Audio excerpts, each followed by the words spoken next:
Welcome to Washington, D.C.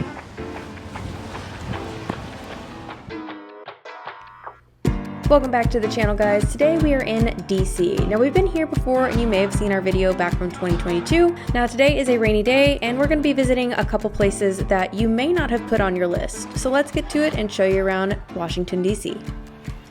Hurricane Helene's just coming up through Florida, really ravaged Florida, and is making its way up to us, and we're getting the northern bound of it. All day, we're gonna be dealing with that rain.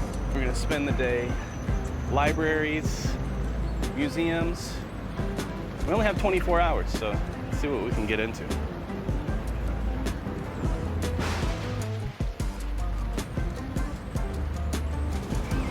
First stop of the trip today is the National Library of Congress, which has over 39 million books and counting in it. Don't forget your timed entry ticket.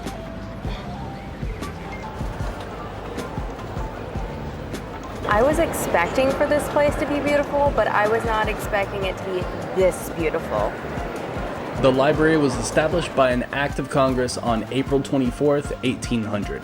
Its creation was largely influenced by President John Adams, who recognized the need for the library to support the legislative work of Congress. The first of the library's collections consisted of 740 books and a number of maps. And the library has continued to grow, evolving into a major cultural institution serving the needs of Congress and the public. Inside of the National Library, there's a dome with 12 figures painted on top of it. Essentially, these figures are 12 people from different countries that have contributed to Western civilization. The Library of Congress, initially housed at the U.S. Capitol, its purpose has expanded over the years to promote knowledge and understanding of American history, culture, and law. Today it stands as the largest library in the world, housing millions of books, recordings, photographs, maps, and manuscripts, and serves as a national library for all citizens, reflecting on diverse heritage and history of these United States. Just 12 short years later, in the War of 1812, the British burned the original library to the ground. In 1815, Thomas Jefferson played a pivotal role in establishing the new Library of Congress by selling his private library to the government. Well, this is fascinating. So anything that has a green ribbon, they were part of Jefferson's original library and marked with green ribbon. Anything with a gold ribbon was purchased. It's a reconstitution of his library. There's no ribbons. It's an identical book owned by Jefferson, which were located in the Library of Congress collection. A lot of those are fine sensitive to Latin and Greek. Tacitus is one of his favorite authors, including the rhetoric, including the history, all of the different languages, and the culture. Yeah. It's wonderful. Thank you. You have a good one. Okay, thank you.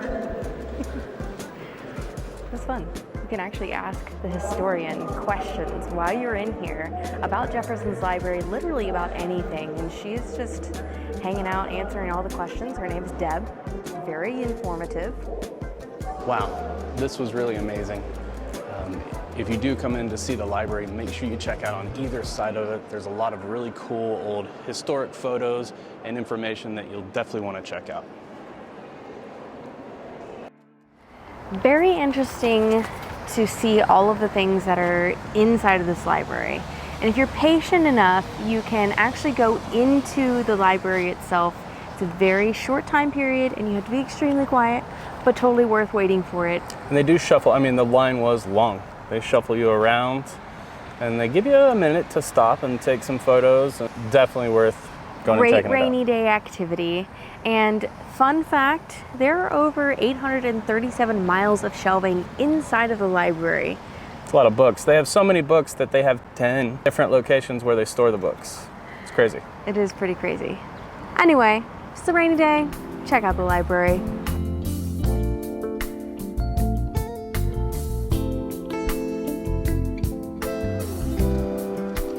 If you've been following our channel for a while, you'll know that we are obsessed with pizza.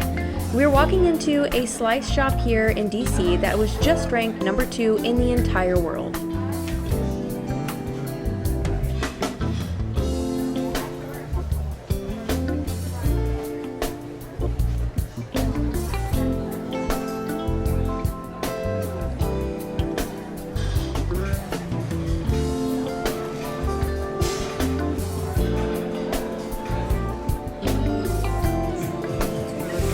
If you're in the area, make sure you check this place out, Slice and Pie. I promise you, the pizza is just as delicious as it looks.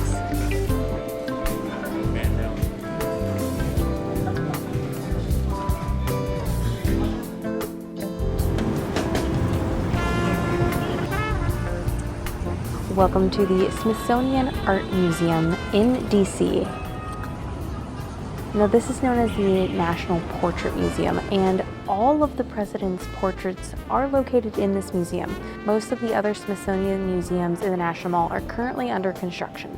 So we are specifically here to see the presidents, but this also features modern art, Impressionism, Gilded Age. There's a ton of other art to see here besides portraiture. Once you get inside the museum, there are going to be 4 different levels inside of this museum, and currently we are in the beautiful courtyard, which is indoor yet outdoor.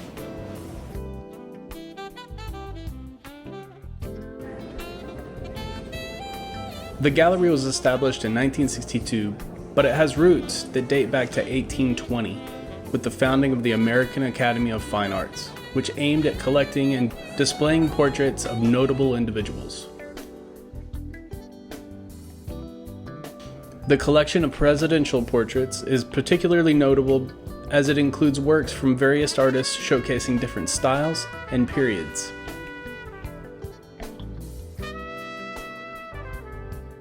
The gallery features the official presidential portrait, which are commissioned by the gallery itself and often unveiled in ceremonies attended by the president and their families.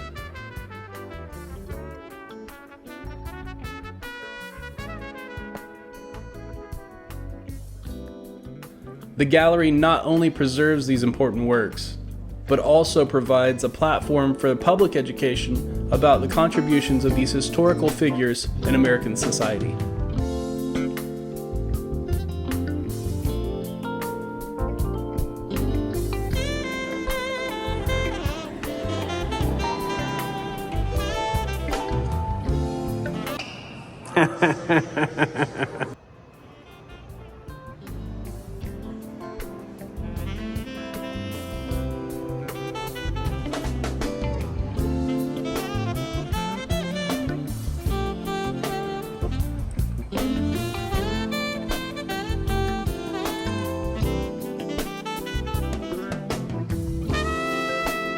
It's very fascinating. Inside of the presidents, you'll notice that all of the paintings are very similar in that they are portraits.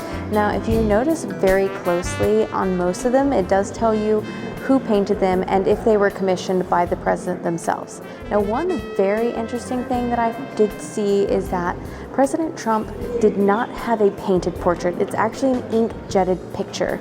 Secondly, there are 2 women inside of this exhibit, and that is Martha Washington and Eleanor Roosevelt. Well, that was a fun museum tour. You only get me for so long in those, and the president's busts were pretty cool. The paintings were pretty cool. Would recommend for a rainy day. I don't know that I would spend a nice sunny day in there, but a rainy day, it was a good call.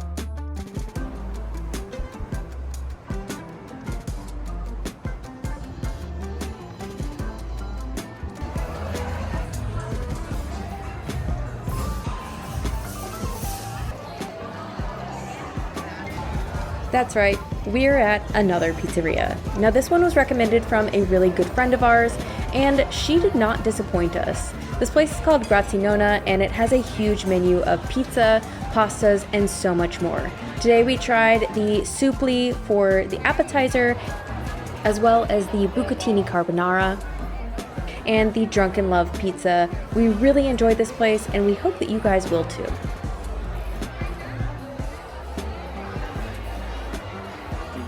As usual, be sure to check out our description below for all the details of visiting any of these restaurants in Washington, D.C.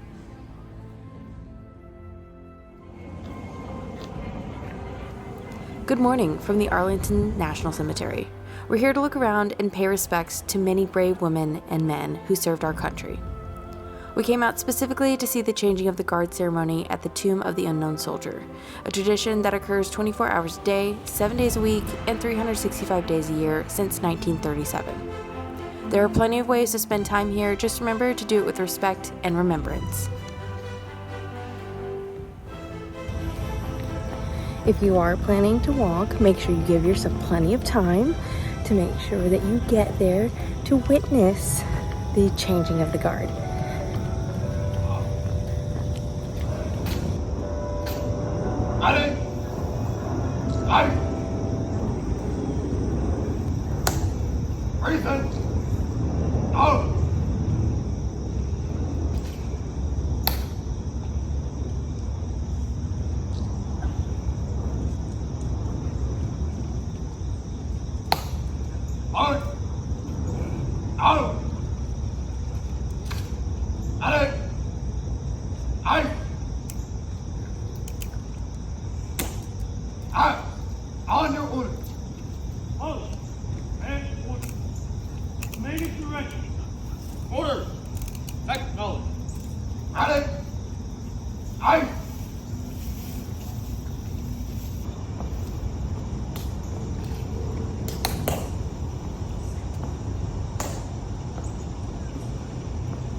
Thanks again for coming along with us, guys. Don't forget to keep following along our 50 state challenge and like and subscribe if you haven't done so already.